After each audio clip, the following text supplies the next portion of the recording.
በዚህ ዓለም ላይ ደግነት ዋጋ የለውም ይሉ ይሆናል።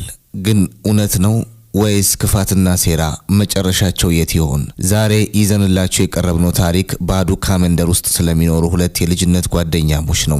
አንዷ እንደ ንጋት ጠል የዋህና ደግ የሆነችው ጆይ ስትሆን ሌላኛዋ ደግሞ በቁንጅናዋ የምትመካና በቅናት የታወረችው ትሬሲ ናት። በአንድ ሚስጥራዊ ነጭ ማሰሮ ምክንያት የሁለቱ ጓደኛሞች ሕይወት ለዘላለም ተቀየረ።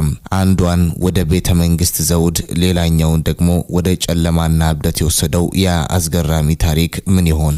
ክህደትና ታማኝነት ፊት ለፊት ሲጋጠሙስ ምን ይፈጠራል?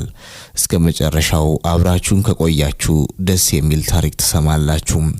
ወደዚህ ድንቅ ታሪክ ከመግባታችን በፊት ግን ጥቂት ሴኮንዶችን ወስዳችሁ የሚከተሉትን በማድረግ ቤተሰብ ይሁኑ።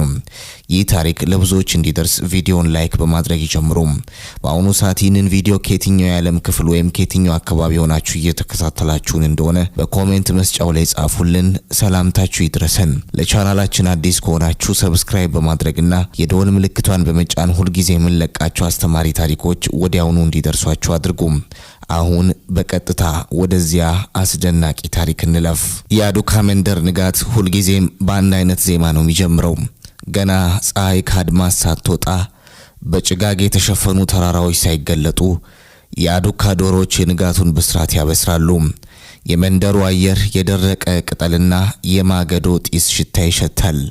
በዚህ መንደር ውስጥ የሚኖሩ ሰዎች ሕይወታቸውን እንደ መንገዱ አቧራማና አድካሚ ቢሆንም በውስጣቸው ግን ትልቅ ተስፋን ሰንቀው ይኖራሉ።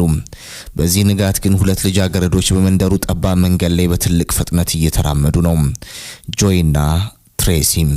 እነዚህ ሁለት ጓደኛሞች በአዱካ መንደር የማይነጣጠሉ ተብለው ይታወቃሉ።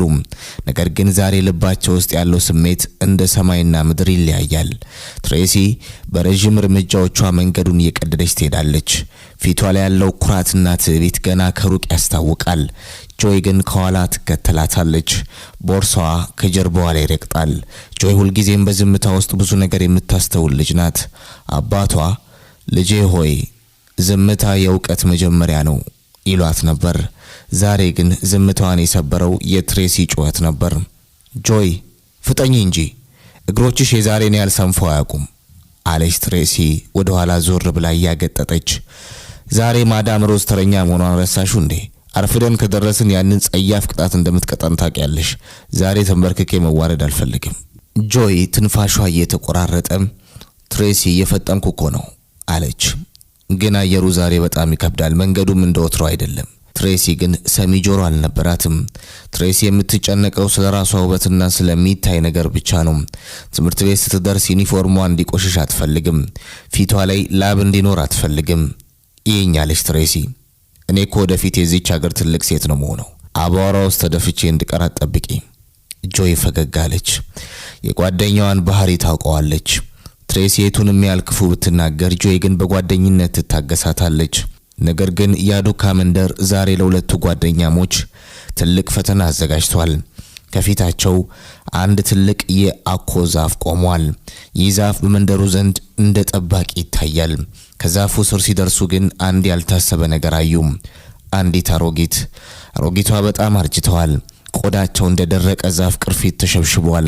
በራሳቸው ላይ በትልቅ ገመድ የታሰረ ከባድ የማገዶ እንጨት ተሸክመዋል።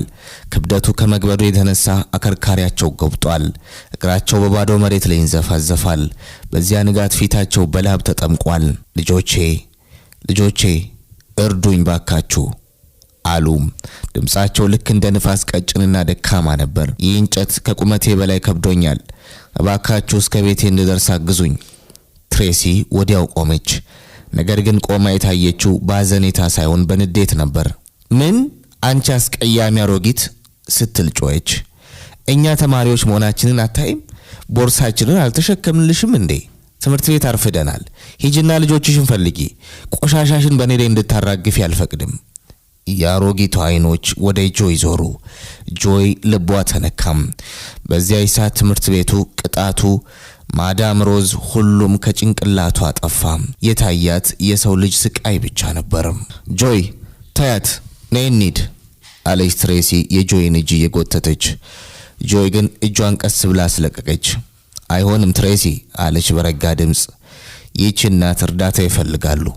ብቻቸውን ከሄዱ መንገድ ላይ ሊወድቁ ይችላሉ። እኔ ልረዳቸው ይገባል።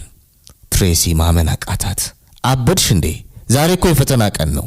ከቀረሽ ትወድቂያለሽ። ለማታቂያት አሮጊት ብለሽ ህይወትሽን ታበላሻለሽ እንዴ? ጆይ ወደ አሮጊቷ ቀረብ ብላ ጉልበቷን መሬት ላይ አስደገፈች። ማማ አይዞሽ፣ እኔ እሸከምልሻለሁ አለች። ከዚያም ወደ ትሬሲ ዞር ብላ ትሬሲ አንቺ ሂጂ፣ እኔን አትጠብቂኝ፣ ትምህርት ቤት እንገናኛለን አለች። ትሬሲ ፊቷ በንዴት ቀላ። እሺ ምርጫው አንቺ ነው፣ ግን ወቂ ከዛሬ ጀምሮ ጓደኝነታችን አብቅቷል። እኔ እንዳንቺ አይነት ደካማና ሞኝ ጓደኛ አልፈልግም። ስትቀጪ እንዳትጠሪኝ ብላ ጥላቸው እየሳቀችና እየጮኸች ወደ ትምህርት ቤቱ መንገድ ሮጠች። ጆይ የጓደኛዋን መሄድ በዝምታ ተመለከተች። ልቧ ውስጥ ትንሽ የያዘን ስሜት ቢኖርም በውስጧ ግን አንድ ትልቅ ሰላም ተሰማት። ወደ አሮጊቷ ዞረች። አሮጊቷ በዝምታ ይመለከቷት ነበር።